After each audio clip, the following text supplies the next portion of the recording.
नमस्कार साथियों, जय हिंद। अभी हम बात करेंगे बीपीएससी में जो शिक्षक बहाली की प्रक्रिया है और जांच के जो दायरे हैं वो कहां से कहां जा रहा है।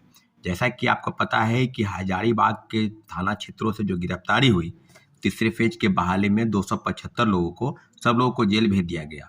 और आरोपी जो हैं विशाल चौरसिया और विजेंद्र गुप्ता, दोनों के बयान को आप मैचिंग कराएंगे तो इतना जरूर है, आपको कुछ देखने को मिल सकता है। आप समझ लीजिए कि जांच के दायरे में विजेंद्र गुप्ता ने जो बयान दिया, उस बयान को आप थोड़ा ठीक से समझेंगे तो यह पाएंगे कि विजेंद्र गुप्ता का प्लान, जो बयान था वो प्लांटेड था। उसको कहीं ना कहीं ये समझाया जा रहा था कि आपको यही बोलना है, तुमको यही समझाना है। और देखिए, प्रेस के सामने जो उसने जो कन्फेस किया, सब मामलों पर आप तहकीकात करेंगे तो इतना जरूर है कि सब मामलों पर उसने पूरा मामला विशाल चौरसिया पर लाकर थोप दिया। और पुलिस को उन्होंने कहा कि पुलिस अगर हमसे जांच पूछेगी तो हम बताएंगे कि इस मामले में किस मंत्री की संलिप्तता, किस कोचिंग इंस्टीट्यूट की संलिप्तता या कौन कौन इसमें सरगना है। और उसने सब चीज पर कहा है। उसने ये भी कहा कि एग्रीकल्चर का पेपर जो 1 या 2 मार्च को हुआ है उसमें भी पेपर लीक था।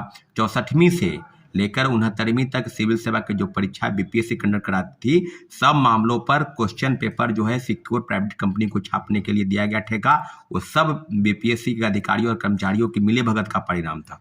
तो अब जो बातें ये हो रही है कि क्या बीपीएससी के पूर्व चेयरमैन अतुल प्रसाद की भूमिका को लेकर या कर्मचारियों की भूमिका को लेकर, या जो मामले बिल्कुल आगे की तरफ बढ़ रहे हैं। आर्थिक अपराध इकाई ने कहा था कि होली में छुट्टी के दौरान ही हम सब जांच को आगे बढ़ाएंगे, जांच कहीं से भी रुकने वाला नहीं है।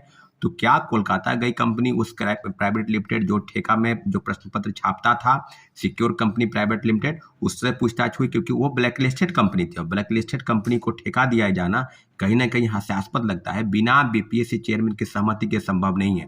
मैं बार बार बोल रहा हूँ कि TRE 1 से लेकर TRE 2 तक जितने भी जांच है, जितने भी जांच का दायरा है, वो सप्लीमेंट्री रिजल्ट के नाम पर धोखा होना, उम्र नहीं बढ़ाया जाना, आपको भाषा की अर्हता के लिए जो क्वेश्चन पेपर है उसमें बदलाव लाना, पहले TRE 1 में शिक्षक बनने के लिए भाषा का जानकार होना, TRE 2 में जानकार नहीं होना, कई चीजें नियम के बीच में से खेल बदले गए, कई चीज के प्रावधान हटाए गए, लगातार ट्वीट हो रहा था। और ट्वीट भी ऐसा कि आप समझ नहीं पाइएगा, लगभग दार्शनिक की तरह ट्वीट हो रहा था। अब पूर्व चेयरमैन, आज उनको ट्वीट करने की जरूरत है कि क्या आपके रहते हुए TRE 1 से लेकर TRE 2 तक जो घपलेबाजी, जो सौदेबाजी हुआ, उसका जिम्मा कौन लेगा।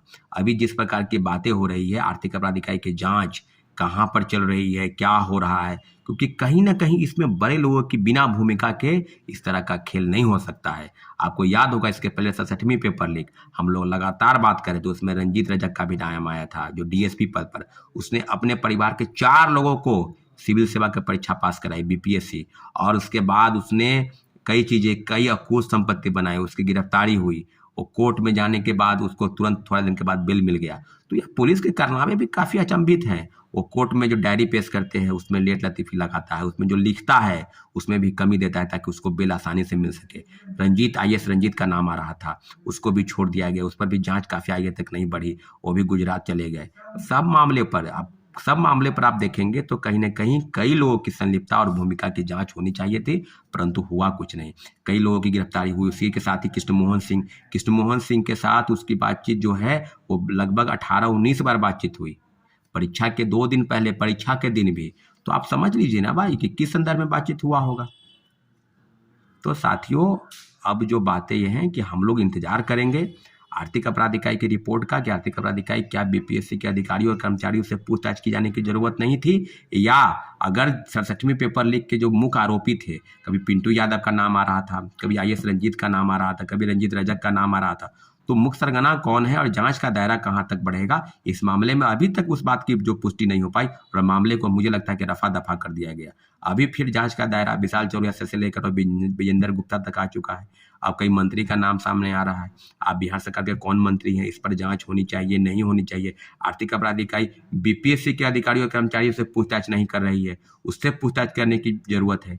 अगर कोलकाता गई है कंपनी तो उस कंपनी से क्या पूछताछ हुई, उसके मालिक को गिरफ्तारी हुई या नहीं हुई, अभी तक 2-3 दिन में इधर कोई विशेष रिपोर्ट नहीं आया है। तो आर्थिक अपराध इकाई को सारे बिंदुओं पर जांच करनी चाहिए, और जाहिर सी बात है जिस जांच के दायरे हैं उस जांच के दायरे में बीपीएससी के अधिकारियों और कर्मचारियों के बिना मिलीभगत के ये मामला नहीं हो सकता है। इसलिए जितने भी हैं हम लोग 2-3 दिन तक इंतजार करेंगे, और जाहिर सी बात है जो भी होगा हम लोग बीपीएससी ऑफिस जरूर जाएंगे, बीपीएससी के अधिकारियों से मुलाकात करके ग्रीवांस जरूर सौंपेंगे कि बीपीएससी की जो भूमिका है, संलिप्तता है, उसमें आर्थिक अपराध इकाई इस एंगल से जांच करे और सप्लीमेंट्री रिजल्ट के नाम पर जो खेल हुआ TRE 1 से लेकर TRE 2 तक, वो सब लोग को पता है कि क्या क्या हुआ।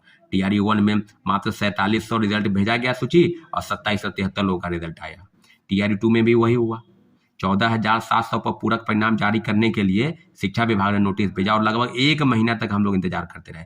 कितने आंदोलन हुए, गर्दनी बाग से लेकर बीपीएससी ऑफिस, गांधी मैदान से लेकर शिक्षा विभाग, कहाँ कहाँ नहीं गया, कौन मंत्री विधायक के पास नहीं गया कि पूरक परिणाम जारी होने चाहिए। आज भी यह मामला है कि पूरक परिणाम पहले एनडीए की सरकार को जारी करना चाहिए। पहले महागठबंधन की सरकार इसमें लेट लतीफी की मामला को रफा दफा करने का प्रयास किया और तीसरे फेज की बहाली जो अगस्त में निकलने वाली थी उसको मार्च महीने में ला दिए। तो अब लगातार आप देख रहे हैं कि दूध का दूध और पानी का पानी हो गया कि TRE 1 से लेकर TRE 2 तक जो बड़े पैमाने पर फर्जीवाड़ा हुआ। आर्थिक अपराध इकाई से विनम्र आग्रह है कि सारे जांच के बिंदु बीपीएससी के अंदर जाइए और बीपीएससी के पूर्व चेयरमैन अतुल प्रसाद की भूमिका की निश्चित रूप से जांच होनी चाहिए। कुछ पत्रकार बंधु हैं जो उनको क्रेडिट लेते थे, माला पहनाते थे। कुछ छात्र नेता की भी भूमिका है जो उनको शाबाशी देते थे कि अतुल प्रसाद जी सबसे ईमानदार और कर्तव्यनिष्ठ ऑफिसर है। तो सारी चीजें तो बिल्कुल सामने हो गई ना स्पष्ट रूप से। जाहिर सी बात है सब जांच होने दीजिए, निश्चित रूप से हम लोग आगे बढ़ेंगे और जाहिर सी बात है 2-3 दिन तक इंतजार करना है।